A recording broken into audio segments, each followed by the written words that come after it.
Hello friends, कैसे हैं आप सब। मैं आशा करती हूँ आप सब बहुत अच्छे होंगे, अपना और अपनों का ख्याल रख रहे होंगे।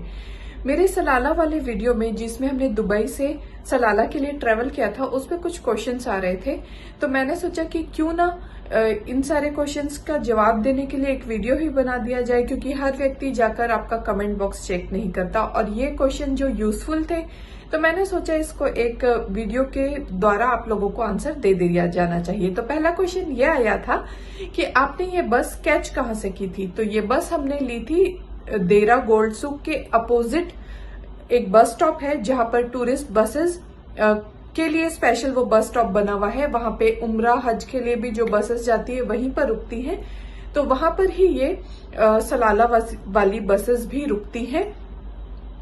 तो वहां से हमने ये बस कैच की थी। और एक क्वेश्चन आया था कि बस का टिकट कितना था, तो ये वीडियो आप एंड तक देखिए, आपको इसका जवाब जरूर मिल जाएगा।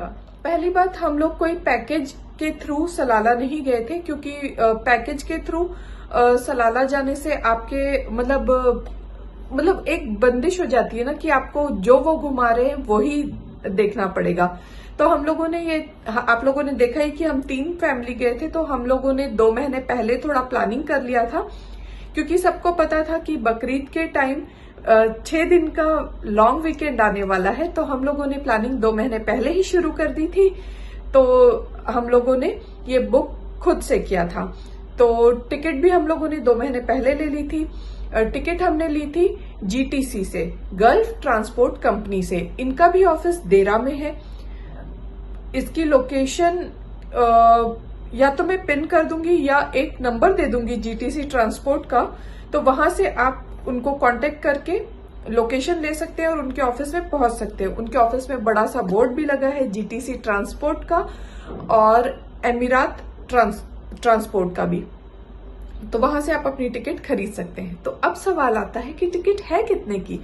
तो एडल्ट की टिकट है 280 दिराम की बैक एंड फोर्थ, मतलब रिटर्न टिकट है, और बच्चों की टिकट है 190 दिराम की रिटर्न टिकट है बैक एंड फोर्थ। तो ये आई थिंक 12 साल से कम के बच्चों के लिए होगी ये टिकट। फिर भी आप कंफर्म कर लीजिएगा GTC वालों से, क्योंकि हमारे साथ जो बच्चे थे वो 8 साल और 5 साल के थे, तो हम लोगों ने बच्चों की टिकट 190 दिरहम ही दी थी उनको।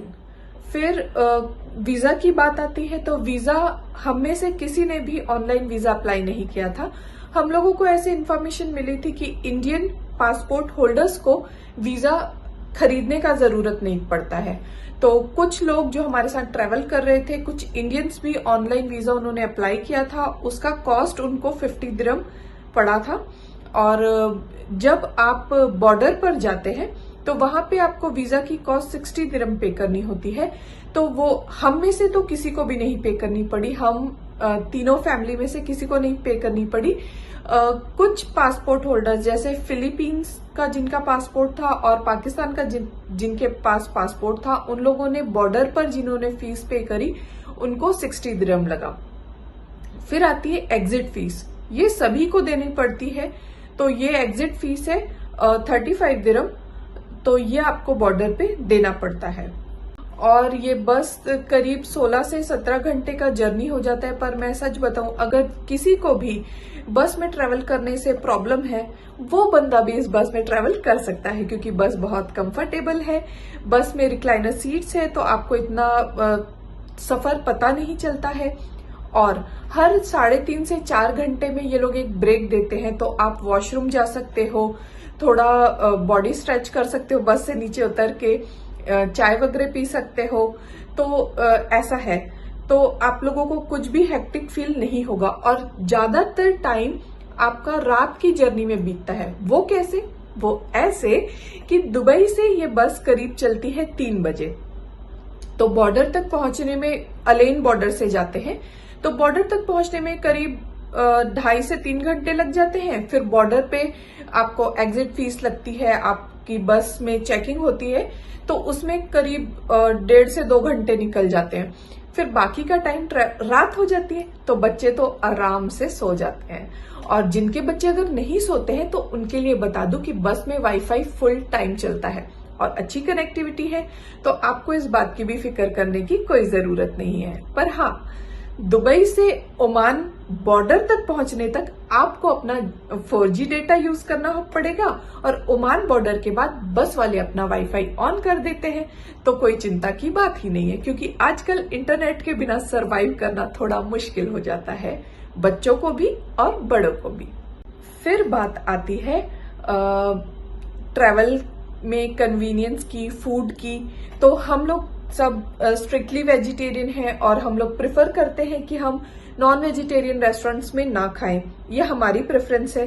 तो बॉर्डर पर मैंने कोई भी वेजिटेरियन रेस्टोरेंट तो नहीं देखा था, तो हम लोगों ने अपने साथ खाना बनाकर लेकर गए थे। और अगर आप लोग भी चाहें तो अपने साथ खाना बनाकर ले जा सकते हैं, थोड़ा कन्वीनियंट भी हो जाता है, क्योंकि जरूरी नहीं है कि हर रेस्टोरेंट का खाना हमें पसंद ही आए। और अगर आप फूड के मामले में इतना चूजी नहीं है तो एम्पल अमाउंट में बॉर्डर लाइक ओमान बॉर्डर के बाद भी बहुत सारे रेस्टोरेंट्स आप लोगों को मिलते हैं, और बस वाले बराबर स्टॉप पर रोकते भी हैं, तो खाने का भी इतना कोई इश्यू नहीं आता है। और हाँ, बस में हमें वेलकम ड्रिंक भी मिली थी। जब हम जा रहे थे तो हम लोगों को ठंडा पानी मिला था, क्योंकि यहाँ गर्मी बहुत थी, और जब हम वहां से वापस आ रहे थे तो हम लोगों को चॉकलेट्स मिली थी। तो ये मतलब बस में क्या क्या सुविधाएं होती है वो भी मैंने आप लोगों को बता दिया है। फिर हम लोगों ने अपने साथ यहाँ से जैसे हम लोग प्लान कर रहे थे, तो हम लोगों ने उसी टाइम पे विला भी बुक कर लिया था। पर क्योंकि पीक सीजन था तो उस टाइम पे विला के प्राइसेस ज्यादा थे, तो हम लोगों को वो विला, अगर आप लोगों ने हमारा एकोमोडेशन नहीं देखा होगा, मेरा एकोमोडेशन वाला वीडियो नहीं देखा होगा, तो मैं लिंक डिस्क्रिप्शन बॉक्स में दे दूंगी, तो आप वो वीडियो चेक कर सकते हैं। अच्छा विला था, और वो हम लोगों को मिला था 270 ओमानी रियाल में। तो वो लगभग बनता है 2700 दिरहम का। तो वो आप लोग मतलब अभी आप चेक करेंगे तो उसका भी प्राइस आप लोगों को कम में मिल सकता है। और विला हमारा वेल इक्विप्ड था, हाउसकीपिंग भी था। विला में हमको आयरन मिला था, आयरन स्टैंड मिला था, वॉशिंग मशीन भी थी, और कपड़े सुखाने के लिए स्टैंड भी था। तो मतलब ऐसा लगता है कि आप ये घर को छोड़ के सलाला वाले घर में छुट्टियां मनाने के लिए जा रहे हैं। तो बहुत ही अच्छी सुविधाएं थी।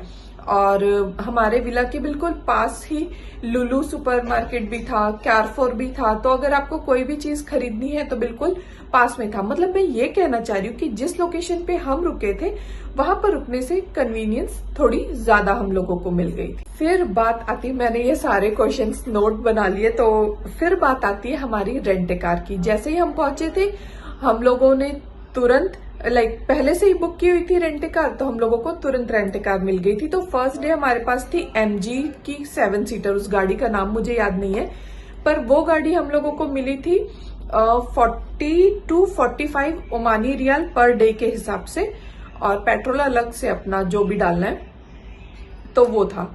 तो मतलब 400 से 450 दिरहम पर डे के हिसाब से वो गाड़ी हमको मिली थी, पर वो थोड़ी कंजेस्टेड थी। फिर नेक्स्ट डे हम लोगों ने निसान पेट्रोल ले ली थी, उसका प्राइस था 55 ओमानी रियाल पर डे के हिसाब से। तो वो भी हम लोगों ने 2 दिन के लिए रखी थी। तो आप हो सकता है कि इसमें भी पीक सीजन और कम सीजन के हिसाब से प्राइस अप एंड डाउन होते होंगे, तो मुझे नहीं पता। आप लोग ये चेक कर सकते हैं ओमान में रेंट ए कार वाले लोगों को कॉल करके। और हाँ, एक बात ये, हम लोग यहाँ से काफी सारा ओमानी रियाल अपने साथ एक्सचेंज करा कर लेकर गए थे। तो आप लोग भी कन्वीनियंस चाहते हैं तो अपने साथ ओमानी रियाल कैरी कीजिए, क्योंकि हर जगह हो सकता है कि आपको बैंक वाला जो होता है ना मशीन जिसे आप पे करते, हो सकता है कि ना मिले, पर ज्यादातर जगहों पर मिलता ही है। तो ये आपकी चॉइस है कि अगर आप एक्सचेंज कराना चाहें तो एक्सचेंज भी करा सकते हैं। और उस विला का चेक इन टाइम 3 PM था और चेकआउट टाइम 12 आफ्टरनून में। पर हमारी प्री बुकिंग थी, तो हम सुबह 8 बजे भी गए तो वो विला वालों ने हमको दे दिया था। ऐसा कोई भी इश्यू नहीं है कि नहीं हम 3 बजे ही देंगे, क्योंकि होटल्स में ऐसा ज्यादातर होता है। पर विला बुक करने से ये फायदा हम लोगों को हो गया था।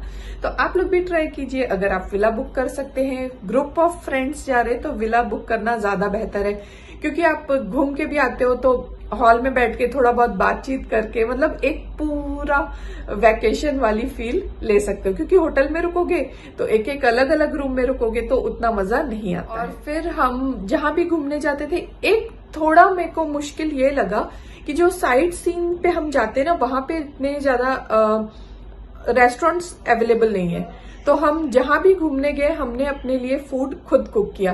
तो आपने अगर मेरा वो वीडियो नहीं देखा होगा सलाला ट्रिप वाला, तो वो सारी सीरीज आप देखिएगा तो आपको एक आइडिया भी मिल जाएगा कि क्या आप कर सकते हैं। तो फर्स्ट डे जब हम पहुंचे थे तो ब्रेकफास्ट हम लोगों ने बहुत अच्छे से कर लिया था, वो भी मैं बताती हूँ। वेजिटेरियन रेस्टोरेंट्स बहुत सारे हैं सलाला में।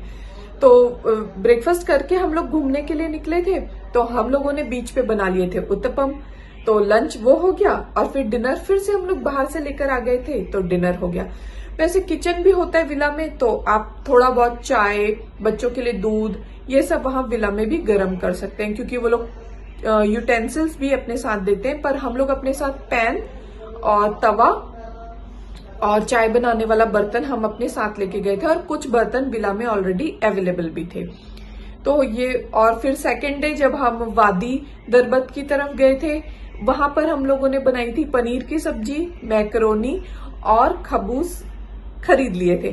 और ट्रस्ट मी, ओमान के खबूस और ब्रेड का टेस्ट एकदम अलग और नेक्स्ट लेवल का होता है। तो अगर आप ओमान जा रहे हो तो एक बार ओमान का खबूस और ब्रेड जरूर टेस्ट कीजिएगा। और लास्ट में मैं आपको बताना चाहती हूँ कि ओमान में बहुत सारे वेजिटेरियन रेस्टोरेंट्स हैं। तो हम लोगों को हम पिकअप ले लेते थे, गंगोत्री करके एक वेज रेस्टोरेंट है वहां से। वहां का खाना बहुत अच्छा है, और ट्रस्ट मी चाय तो इतनी अच्छी। जो भी चाय लवर है, गंगोत्री में जाके चाय जरूर पीजिएगा, यू विल फील क्या सही चाय है। और हाँ, वहां पे खाने के साथ 200 ml वाली पानी, लाइक अपन को यहाँ दुबई में पानी का प्राइस पे करना पड़ता है ना, अगर अपन बॉटल खरीद कर बॉटल का पानी पी रहे हैं तो। लेकिन वहां पे 200 ml वाली 2 या 3 बॉटल आप पानी के साथ कंज्यूम कर सकते थे, और उसका कोई प्राइस भी नहीं लगता था। तो ये एक बहुत अच्छा बेनिफिट मुझे लगा। इसके अलावा भी आपके मन में अगर कोई भी प्रश्न हो तो प्लीज मुझे कमेंट बॉक्स में जरूर बताइएगा। मैं आप लोगों के क्वेश्चन का जवाब देने में बहुत ज्यादा इंटरेस्टेड रहूंगी। तो ये वीडियो से आपको कोई इन्फॉर्मेशन मिली या नहीं, क्या ये वीडियो हेल्पफुल रहा, ये भी मुझे कमेंट बॉक्स में जरूर बताइएगा। मिलती हूँ आप सभी से अपने नेक्स्ट वीडियो में। Till then keep shining and keep smiling. मासलामा।